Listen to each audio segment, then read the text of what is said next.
So my kid's almost 2, and like a lot of parents, I let him watch Cocomelon. Seemed harmless, right? Well, now I've got him in speech therapy because it's really affected his ability to talk. And I'm not alone in this. There are tons of parents sharing similar stories online. The show is crazy addictive for kids, and people are starting to compare it to things like nicotine. Yeah, it's that bad. It's even causing developmental issues because kids just can't stop watching it.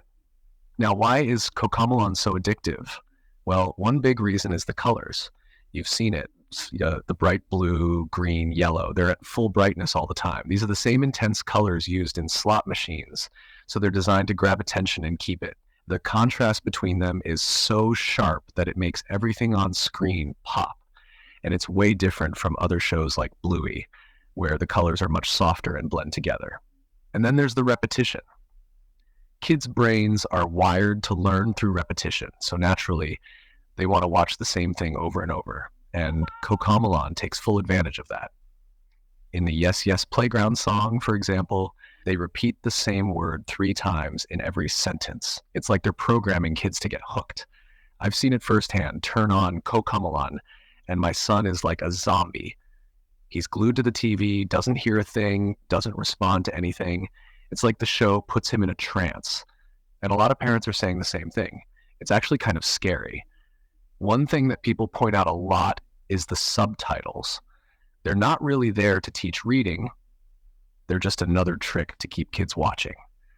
The real kicker is when Cocomelon says they're all about providing educational content. But if you've ever seen the No No Bedtime song, you'll know that it's not exactly great teaching. The baby says no to everything. No to brushing teeth, no to bedtime, no to pajamas. Yeah, eventually he gives in, but by that time, your kid's already learned the word no on repeat.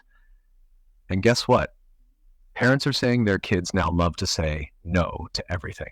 Thanks, Cocomelon. Here's the thing, though. It's not really about education. Insiders have said their main goal is to keep kids hooked. They've even got this room where they test which parts of the show hold kids' attention the longest. They track where a kid looks away and then make changes to make sure that doesn't happen again. And it works. They've mastered the art of quick camera cuts, kind of like TikTok. Every 1 to 2 seconds, the shot changes. It gives kids that hit of dopamine that keeps them coming back for more. If you watch Cocomelon compared to other shows, it's wild how many times they change the frame. In something like Bluey, a shot can last 27 seconds. In Cocomelon, the longest shot is 6 seconds. And that constant action just pulls kids in even more. Dr. Off Christine Sommer studied this and found that when you show a baby regular content, they're engaged for about 11% of the time. With Cocomelon, it shoots up to 74%. That's insane. I volunteered at a preschool once, and when Cocomelon came on during song time, I watched all the kids drop everything they were doing and just freeze, staring at the screen. It was kinda terrifying. Other parents talk about their kids completely zoning out. It's like nothing else exists when that show is on. The worst part is, once you take Cocomelon away, these kids go through actual withdrawal. I've seen videos where kids throw tantrums for 10 to 15 minutes after their parents turn the show off. One Reddit post talked about how a child refused to eat unless Cocomelon was playing. Other parents say their kids are having violent tantrums in church or public because they want to watch it. Over time, everything else in life just seems boring to them because Cocomelon is so overstimulating. The pace of real life can't keep up, and kids end up frustrated and acting out.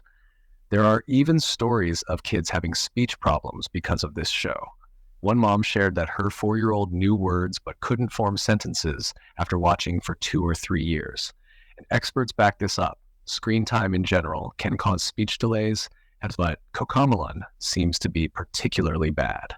It's just short clips and poorly written songs, not the kind of content that helps kids learn to talk. Researchers have also found that too much screen time leads to attention problems and can even increase the risk of ADHD. Kids who watch more than 2 hours of TV a day were 7.7 times more likely to show symptoms of ADHD. And when it comes to Cocomelon, it seems like even less time could have similar effects. But here's the good news. Parents have found a simple solution. A lot of them are switching to less intense shows like Miss Rachel, and they're seeing big improvements. One mom said her son started talking more within just a few days. Another said her daughter stopped having tantrums once they quit Cocomelon. Cocomelon has tried to address the criticism by saying it's up to parents to find the right balance and that their content is high quality and beneficial. But let's be real. At the end of the day, Cocomelon is more about keeping kids glued to the screen than it is about education. And it's not Cocomelon's job to make sure kids are talking and learning. That's on us as parents.